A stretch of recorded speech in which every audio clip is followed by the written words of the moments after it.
While I was paying for Dad's treatment out of my own pocket, Mom told everyone that my sister was the only one helping. One day, she told me to live on the street because I forgot the monthly family expenses. My sister is the golden child. I'm the screw-up. Always been that way. Doesn't matter what we actually do.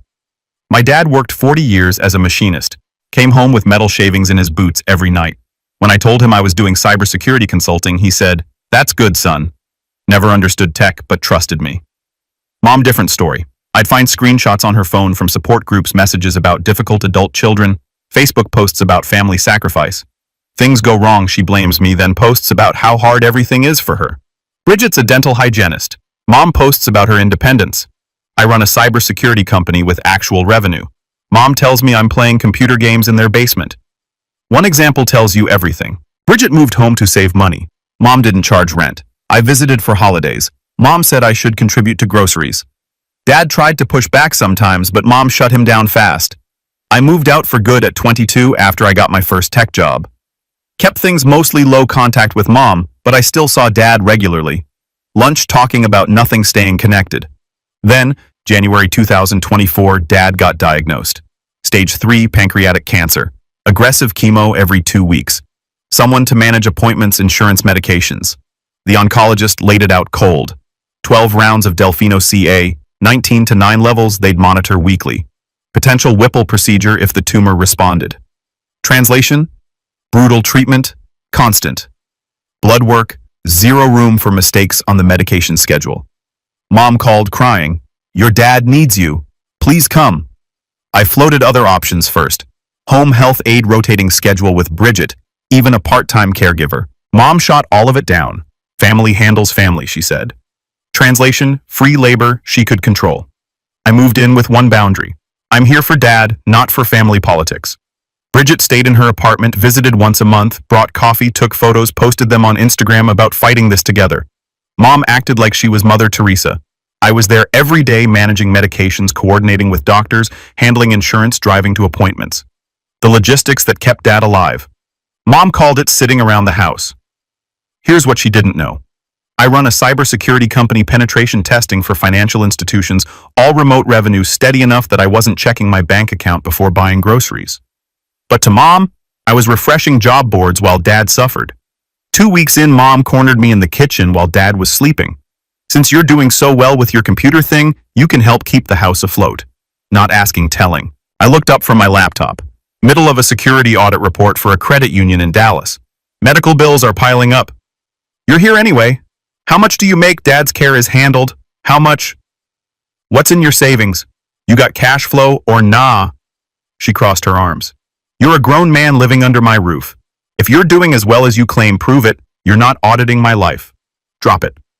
I went back to my work. She wanted control of the money flow, not help with expenses. I had a spreadsheet tracking every payment, every provider, every date, every confirmation number saved as PDF backup copies in cloud storage and encrypted drives. Meanwhile, I'd been covering Dad's copays for months. Close to $50,000 so far paid directly to providers. Mom didn't know because Dad deposited my checks and told her the insurance was better than expected. 2 days before the blow-up, I'd taken Dad to his oncologist appointment. Mom insisted on coming. Stood in the waiting room, complaining about chairs, wait times, and how the clinic didn't respect her. When the nurse called Dad back, she demanded to go in, started arguing with the oncologist about treatment timing because it conflicted with her book club. The doctor looked at me like, "Is she serious?" While Mom kept talking over her explanation of Dad's latest scan results, I had to physically step between them and redirect the conversation back to the actual cancer eating my father's pancreas. The oncologist, sharp woman who didn't tolerate nonsense, pulled me aside after. "Your mother cannot be in exam rooms anymore. She's disruptive. Your father's stress levels spike when she's present, which affects treatment response. I'm documenting this as a care team recommendation." "Good. I need that in his chart so there's no confusion." The oncologist nodded. "I'll have our patient advocate added immediately. She won't be allowed back during appointments. I'd already talked to the doctor, already rescheduled everything, already set up pharmacy delivery, and paid the copay directly to the office. I kept a go bag in my trunk, Dad's insurance cards, medication list, copies of all his records, emergency contacts. You don't manage stage 3 cancer without being 3 steps ahead." That night, Mom posted on Facebook, "Sometimes the hardest battles are the ones we fight mostly alone, trusting God's plan even when others don't understand the sacrifice." 43 likes, 12 comments. Bridget commented, "You're so strong, Mom. We don't deserve you." I screenshot it, saved it with the date, opened a folder on my desktop labeled documentation. I never commented, never posted, never argued, just saved evidence and let her keep talking. Then I caught something that made everything click. I was organizing Dad's pill organizer when his phone buzzed with a bank alert. He'd fallen asleep, so I glanced at it, just making sure it wasn't the oncology office. It was the bank. Login attempt from new device. I woke Dad up. "Did you try to log into your bank account?" "No." Why, I showed him the alert. His face went pale. "Your mother asked me for my password last week. Said she needed to check if insurance payments were processing. I told her no. Looks like she tried anyway." We changed his password immediately. I took screenshots of the alert and the timestamp. Then I enabled two-factor authentication on every account he had. Bank insurance portal, Social Security. Medicare created a password manager for him, strong passwords on everything. Recovery email set to my address. 2 days later, Mom cornered Dad while I was on a work call. I heard raised voices and came downstairs to find her holding a piece of paper in his face. "Just sign it. It's for the medical bills. I need authorization to talk to the billing department." I took the paper from her hand. It wasn't a billing authorization. It was a power of attorney form. Financial, broad, permanent. The document was pre-filled. Dad's name, address, SSN already typed in. Just needed his signature at the bottom. Real subtle. "He's not signing this. Mind your business. This is between me and my husband. You're not his caregiver. You're his liability." I looked at Dad. "Don't sign anything she gives you without me reviewing it first." Mom's face went purple. "You're poisoning him against me. I'm his wife." Dad spoke up, voice quiet but firm. "Stop. Garrett's handling it." Mom stared at him like he'd slapped her. I walked away, took photos of the form first. That week, something else happened. Dad's infusion got canceled. I showed up at the clinic with him and the receptionist looked confused. "I'm sorry, sir, but your appointment was canceled 2 days ago." "By who?" She checked her screen. "Someone called claiming to be his wife. Said the appointment conflicted with a family event and requested we reschedule for next month." Next month would have been past the treatment window. The oncologist had been clear. Missed the schedule, compromised the protocol. Dad looked at me. I looked at the receptionist. "Who took that call? I'm not sure. Let me check the notes." She scrolled. "It says the caller was insistent, knew his birth date and address. Our staff assumed it was legitimate." I pulled out my phone and called Mom right there in the lobby. She answered on the second ring. "Did you cancel Dad's infusion?" Silence. Then it was too close to Bridget's birthday dinner. He needed to be there for family. "The cancer can wait 1 week. The cancer can't wait. You could have killed him. Don't be dramatic. It's one appointment." I hung up and turned to the receptionist.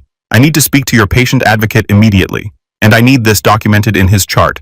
Unauthorized interference by a non-caregiver that could have compromised his treatment." The clinic manager came out, listened to the whole story, pulled up the call recording, confirmed it was Mom's voice, demanding they respect the wife's authority over scheduling. They rescheduled Dad immediately and escalated their security measures. Hard flagged Mom's number system-wide locked scheduling, so only Dad or I could make changes, and handed me a printed incident report. After canceling life-saving treatment, this is now a patient safety issue. If she calls again, we refuse and document it as harassment. I folded the report and put it in my jacket. Added it to the documentation folder that night with a note, "Patient safety incident, unauthorized treatment cancellation." That night I told Dad everything I'd been documenting. Showed him the folder, the screenshots, the voicemails, the bank login attempt, the power of attorney form, the clinic incident report. "She's not trying to help you. She's trying to control everything. Your money, your care, your decisions, and she's willing to compromise your health to keep that control." Dad stared at the evidence for a long time. His hands were shaking. Not from the chemo this time. Then he said quietly, "From now on, you handle everything. Medical, financial, all of it. Anyone asks about my care, they talk to you." We met with his oncologist the next day. Dad spoke first. "Doctor, going forward, my son runs the show. Any questions about treatment, scheduling, medications? Talk to Garrett. He's got full authority." She nodded. "I'll make sure the entire care team knows.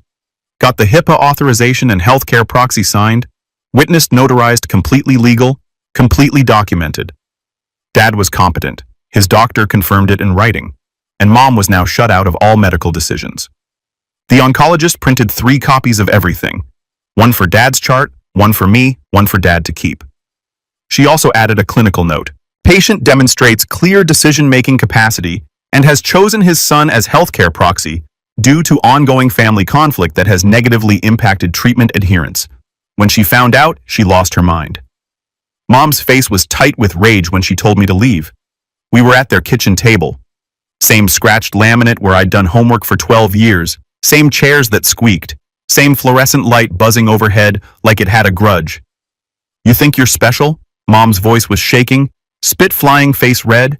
You think clicking buttons on a computer while your father suffers makes you better than people who actually work? She'd called my work computer games since I was 19. Dad sat there quietly looking tired. Please, Dad started, voice weak. Be quiet. I'm talking to this ungrateful piece of garbage. She turned back to me. I let you move back in, gave you a roof, and you can't even get a real job to help with medical bills? You're an embarrassment. I'm done pretending you're going to amount to anything. Here's what made this moment perfect. 4 days ago, my company locked down a partnership big enough that I wasn't clocking in anywhere. But to Mom, I was still the loser freeloading while Dad got chemo. You got 1 week, Mom continued.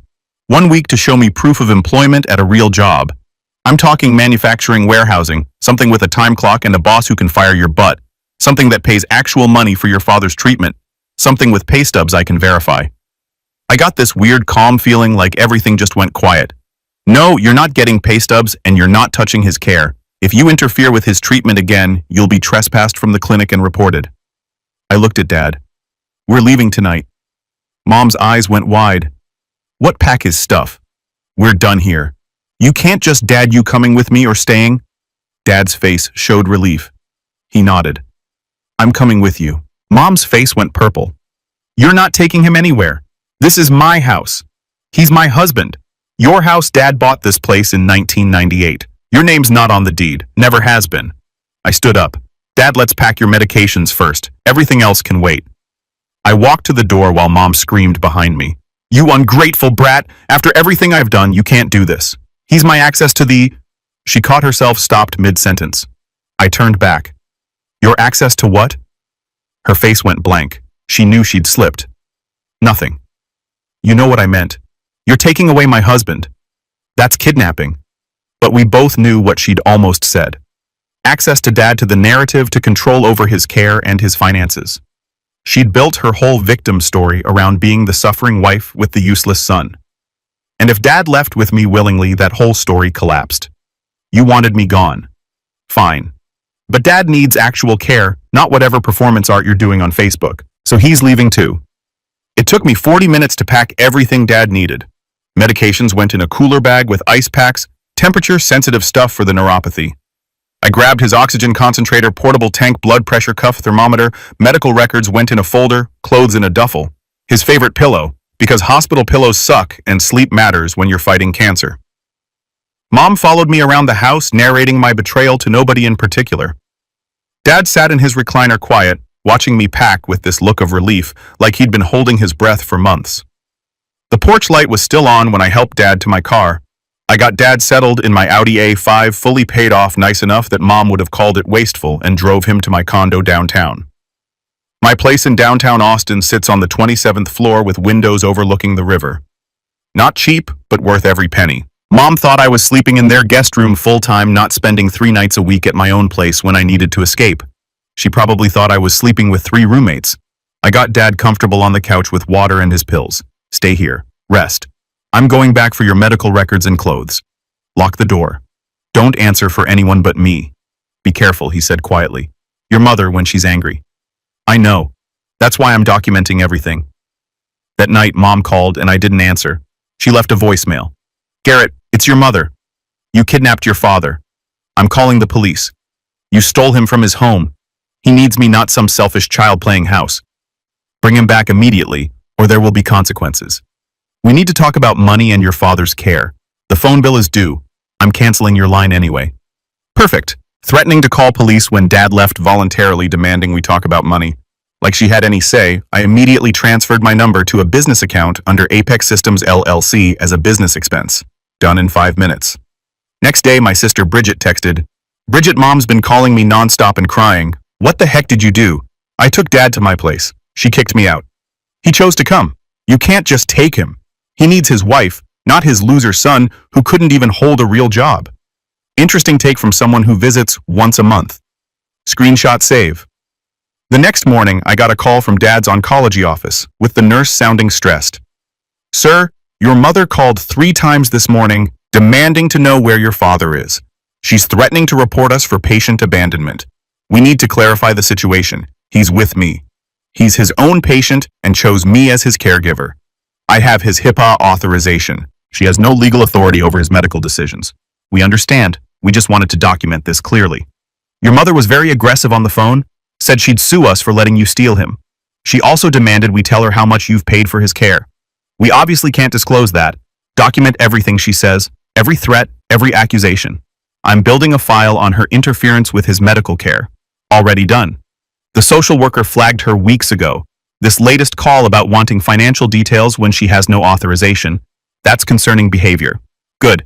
Can you add a hard block on information access too? No updates to anyone except me or Dad directly. Already done. Between the scheduling lockdown and now this, any call from her gets refused immediately. The hospital was building their own file on Mom's behavior. That mattered. Over the next 2 weeks, Mom went full PR campaign. Facebook martyr posts about fighting this battle alone and sons who betray their dying fathers for money. Church friends in the comments demanding I be charged with kidnapping. 4 more calls to the oncology office demanding updates she had no right to. And 7 increasingly unhinged voicemails. I didn't respond once, just screenshot everything, saved it all, and let her keep talking. Then she crossed from annoying into actionable. I got an email at my work address, my business email that wasn't public anywhere. Subject: professional concern. To whom it may concern, I'm writing to inform you that Garrett, who claims to work for your company, has kidnapped his dying father and is currently holding him against his will. As his mother, I felt you should know the character of the person representing your organization. This man is mentally unstable and dangerous. Please contact me immediately to discuss this serious matter. She'd somehow found my business email and tried to sabotage my company. I forwarded it to my lawyer with one line: add this to the file. My lawyer, kept on retainer since I started the company, responded, this is actionable, defamation, interference with business relationships, harassment. I'm drafting a cease and desist. The cease and desist went out that afternoon via certified mail. Professional letterhead, threatening language about legal consequences. The whole works. Cost me $400 but worth every penny to see her signature on the return receipt. Mom didn't just post online. She actually called the police. I got a knock on my door 4 days after taking Dad with 2 officers looking uncomfortable. Sir, we got a call about a potential vulnerable adult situation. Your mother claims you removed your father from the home without consent. I opened the door wider. Come in. My father's here. He can tell you himself he chose to leave. Dad was on the couch with his oxygen tank. Looked up when the officers came in. The older cop did a quick visual check. Oxygen set up, medications organized on the side table. Dad alert and oriented. Officers, Dad said clearly. I left voluntarily. My wife kicked out my son who was managing my cancer care. I chose to go with him. This is where I want to be. The older officer nodded. Sir, are you being coerced or held against your will? Absolutely not. I'm being cared for properly for the first time in months. My wife was interfering with my medical treatment. She was creating stress that made me sicker. I left to get proper care. He gestured at me. Anything you need to know about my situation? Ask him. He's handling everything. The officers looked at each other, and the younger one spoke. Sir, do you feel safe here and want to stay? Yes. I want to stay here with my son. He's my designated caregiver. I signed the paperwork with my oncologist. I handed them copies. HIPAA authorization, healthcare proxy, all signed, dated, witnessed by Dad's doctor. The older officer scanned them. This looks legitimate. Sir, you're clearly competent and making your own decisions. We'll document this in our report. They turned to me. Your mother was pretty insistent. Said you kidnapped him. I have recordings of him asking to leave, asking me to take him, choosing to come here. She kicked me out while I was managing his care and he decided to come with me. That's not kidnapping. That's a patient choosing his caregiver. The younger officer pulled out his notepad, wrote something down. And you have medical documentation showing you're authorized. I handed him another copy of the healthcare proxy. The older officer nodded slowly. We'll note that in the report. He handed me a card with the case reference. If she calls again, we'll reference this visit. Honestly, this looks like a family dispute, not a crime. Your father is clearly making his own choices. I took a photo of this card immediately. Case number visible date stamped officer's information documented. After they left, I called my lawyer. I want to file for a restraining order. She's harassing me, interfering with Dad's medical care, filing false police reports. I want it documented and stopped. I can draft that, but you'll need solid evidence. I have 47 screenshots, multiple voicemails, documentation from his oncology office, the cease and desist. We sent the email to my company and a police report from today where officers confirmed he's here voluntarily. Enough. More than enough. I'll file tomorrow. The hearing will probably be in 2 weeks. Good. One more thing. Get your father to appear or submit a written statement. A judge will want to hear directly from him that he chose this. Done. He'll be there. My aunt texted me. Garrett, your mother is telling everyone you kidnapped your father. What the heck is going on? We're only getting one side of this story. I texted back, there is a restraining order hearing on April 12th at 2 p.m. Courtroom 4B, Travis County Family Court. Public record. No drama, just facts. Come see for yourself if you want the truth. My aunt. We'll be there. I didn't push, didn't lobby, just gave them the option to see the evidence firsthand. Mom got served at her house 2 days later. The process server said she screamed at him, refused to sign, threatened to call the police. He left the papers on her porch and documented it all. I stayed completely silent publicly, didn't post, didn't defend myself, didn't engage. I could have destroyed her story in one post, could have shown the receipts, the voicemails, the clinic reports, made her look like exactly what she was. I didn't. Just let her build the case against herself while I organized the receipts. Around this time, Bridget's rent jumped from $1,200 to $1,850 and she moved back to Mom's. Posted on Instagram about stepping up when family needs you most with the hashtag #FamilyFirst, then texted me privately complaining she couldn't afford her place anymore. I screenshot both the hero narrative and the broke reality and added them to the documentation folder.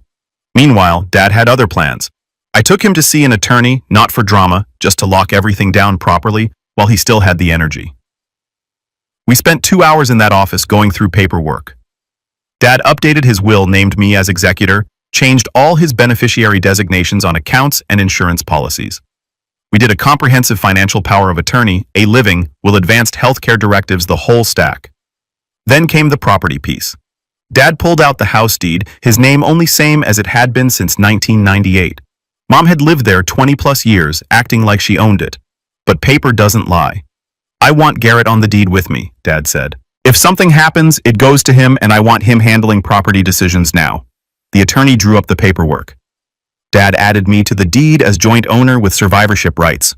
We signed it, got it notarized, filed it with the county that afternoon. Done. I now had legal authority to make property decisions. Mom and Bridget had no idea. Dad looked exhausted but relieved when we left. That's done. Now she can't touch anything. 2 days before the hearing, I got everything ready. Printed the binders clean, professional, tabbed. My lawyer had filed the petition as case number 2024-1847-CV. Everything documented, everything timestamped, everything admissible. The binders had sections: medical interference 8 pages, financial misconduct 12 pages, harassment documentation 15 pages, false reports 4 pages, third-party witness statements 6 pages. Every page numbered, every exhibit, referenced every claim backed by evidence. I arrived 30 minutes early with Dad and my lawyer. Got Dad settled in the front row with his oxygen tank.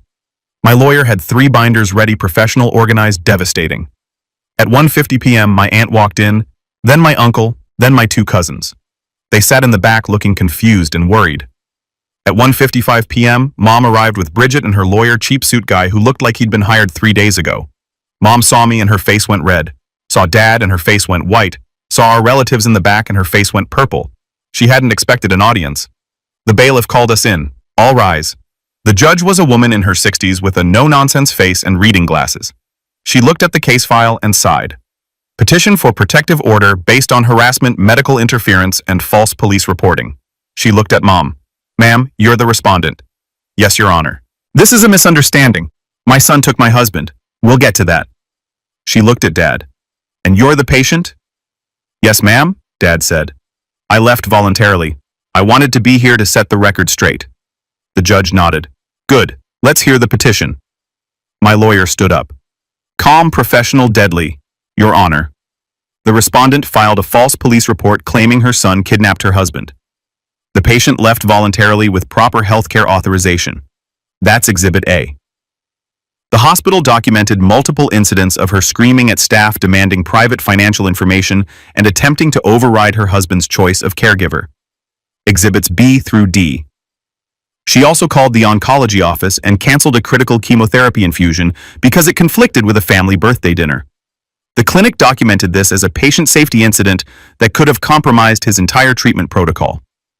The judge's face hardened. She canceled his cancer treatment. Yes, Your Honor. Without his knowledge or consent, my lawyer pulled out a small speaker. The respondent also left multiple threatening voicemails. He played one. You're a kidnapper and a thief, and everyone will know what you did. The courtroom went silent. Additionally, Your Honor payment receipts show the petitioner paid nearly $50,000 for his father's medical care over 6 months, while the respondent publicly posted that her son contributed nothing. The judge flipped through the binder, looked at Mom. Your son paid $50,000 for your husband's medical care, and you called him useless. Mom stammered. I didn't know. He went behind my back. Because your husband authorized him to. You had no legal right to this information, yet you demanded it interfered with care, canceled treatment, and filed false police reports. She looked at Dad. Sir, tell me what happened. Dad stood slowly, walked to the witness stand with his oxygen tank. Your Honor, I have stage 3 pancreatic cancer. My son moved in and managed everything. Appointments, medications, bills. My wife interfered. She screamed at doctors. She canceled my chemotherapy for a birthday dinner. She made me sicker. When she kicked Garrett out, I chose to leave with him. I packed my own bags. The police confirmed I left voluntarily. I'm still choosing to stay with my son. The judge nodded. Thank you, sir. She looked at Mom. Ma'am, do you have anything to say? Mom stood crying. I just wanted my husband back. I'm his wife. He's competent. He chooses. That's it. The judge's voice was flat. Your behavior says control, not concern. Canceling life-saving treatment. Demanding financial access while your son paid $50,000 you didn't know about. That's financially motivated interference. She closed the binder. Based on the evidence, false police report, medical interference, harassing voicemails, defamatory email to his employer. I'm granting the protective order, 12 months no contact. You may not contact your son directly or through third parties. You may not post about him on social media. You may not contact his workplace or his father's medical providers. Violations will result in criminal contempt charges. Mom gasped. You can't. Furthermore, I'm referring this to the district attorney. Filing a false police report is a crime. The DA will decide whether to prosecute. The judge signed the order. This hearing is concluded. The protective order is effective immediately. Mom collapsed into her chair, sobbing. Bridget glared at me like I was the monster. The bailiff called us to rise and the judge left. My aunt and uncle were staring at Mom with shock on their faces like they'd never seen her before. We walked out together and my aunt stopped me in the hallway. Garrett, I had no idea. The voicemails, the hospital documentation, the canceled chemo, and she called you useless. Yeah, why didn't you tell us? Would you have believed me or would you have believed her? They both went quiet. My aunt hugged me. I'm sorry. My uncle shook my hand. Your dad's lucky to have you. Bridget stormed past us without a word. Mom came out last, looked at me, opened her mouth. Don't, I said. The order is effective immediately. Any contact is a violation. She closed her mouth and walked away. That night I got texts from my aunt and uncle apologizing. Both offered to help with Dad's care if I needed it. My cousin sent a message. Always thought something was off about how she talked about you. Now I know why. I didn't text Bridget. She'd made her choice. The order went into effect immediately. Mom couldn't call, couldn't post, couldn't contact my work, couldn't contact Dad's doctors. For the first time in months, my phone stayed quiet. The DA charged her for the false report. She took a plea because the police report, the clinic documentation, and her own voicemails were basically a confession playlist. Probation anger management fine. She tried blaming me like I'd forged her voice. Bridget texted me one last time about how I destroyed the family. I blocked her. If you're only family when there's something to extract, you're not family, you're a subscription. Now came the cleanup. Dad and I already had the property locked down legally, but Mom and Bridget were still living in the house like it was theirs. Time to fix that. I drafted a formal notice to vacate. My lawyer handled the exact notice language for our county. 30 days clear deadline, both their names on it. As joint owner, I had every right. Sent 1 copy certified mail, had a process server deliver another directly to the house. Documented both professional by the book.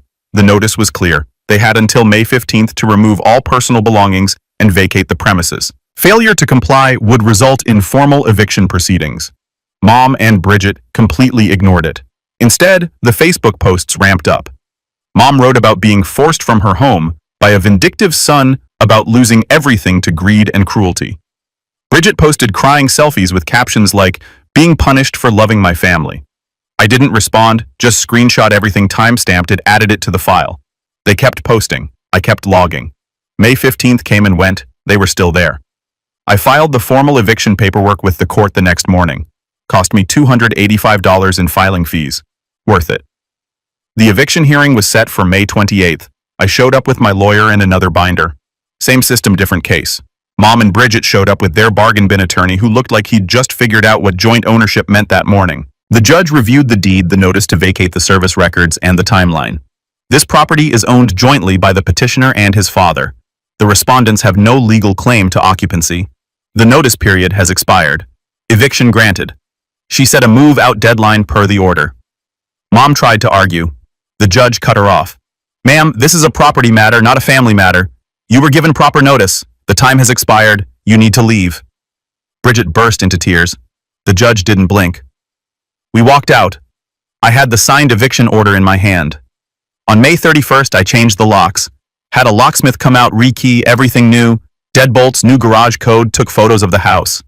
Empty now except for furniture that belonged to Dad. They'd cleared out sometime in the night. Didn't leave a note. Just disappeared like roaches when you flip on a light. The house sat quiet for the first time in months. I drove Dad over to see it. He walked through slowly, touching the walls like he was seeing it for the first time. "It's mine again," he said quietly. "Just mine. Yours and mine," I corrected. "But yeah, no more chaos." We sat in his old recliner in the living room for a while, neither of us saying much. Then 3 days later, the first crack in their story showed up at my door. I was making Dad breakfast when the doorbell rang. I checked the camera. Bridget standing on my doorstep, looking like she hadn't slept in a week. I opened the door but didn't invite her in. "What, Garrett, please? We're family." "You can't just—" "I can't." "I did." "Anything else?" She shifted.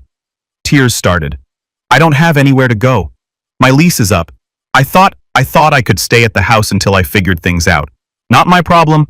Come on, I'm your sister. Just for a few months I can help with Dad. No, you can be mad. You can't be involved." I looked at her evenly. "Figure it out yourself. Same way I did when I was 22 and Mom told me to leave. You're a grown adult with a job. Act like it. You're really going to leave me homeless." "You're not homeless. You're just not my responsibility." She stood there for a second, mouth open, then turned and walked away without another word. I closed the door, went back to making breakfast. The next night, I was upstairs helping Dad organize his medications when I heard a car door slam in the driveway, checked the camera. Mom's Honda Civic. She was standing outside, arms crossed, staring at the building. She knew the restraining order meant she couldn't contact me directly, so she just stood there waiting like her presence alone would make me come down. I watched her on the camera for about 10 minutes. She didn't move, just stared. Then she started spiraling. She pulled out her phone. I watched her type. My phone buzzed. Text from unknown number. "Garrett, it's your mother. I'm outside. We need to talk about the house. This is cruel. I have nowhere to go. Your father wouldn't want this. Please."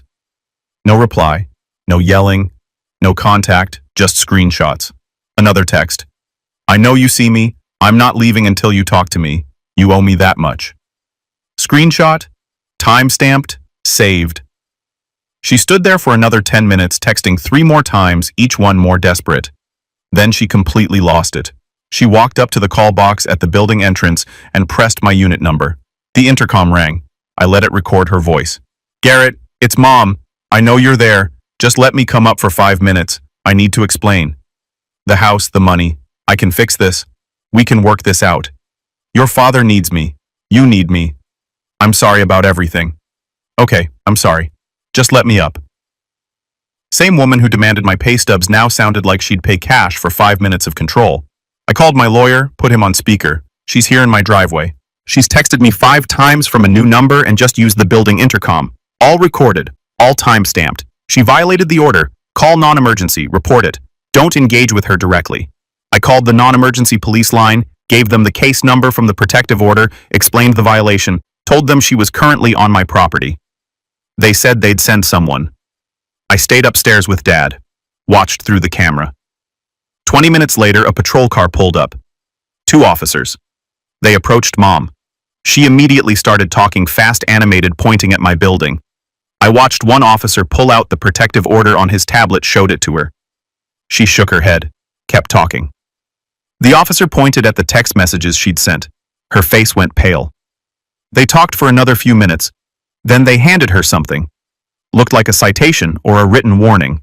She took it, crumpled, started crying. They waited until she got in her car and drove away. One officer called my phone. Sir, we documented the violation. She's been issued a formal warning. We explained that the protective order prohibits all contact, including texts and intercom systems. Future violations could lead to arrest for contempt.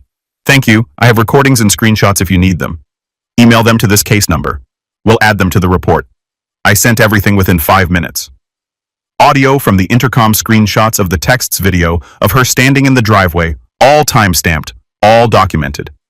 Dad watched the camera footage later and just nodded like the problem finally got solved. That was the last time either of them showed up. Mom's warning got logged. Bridget vanished into whatever financial hole she dug for herself. The house stayed quiet. Now it's just me and Dad. His infusions happen on time. Nobody's canceling treatment for birthday dinners. Nobody's demanding pay stubs.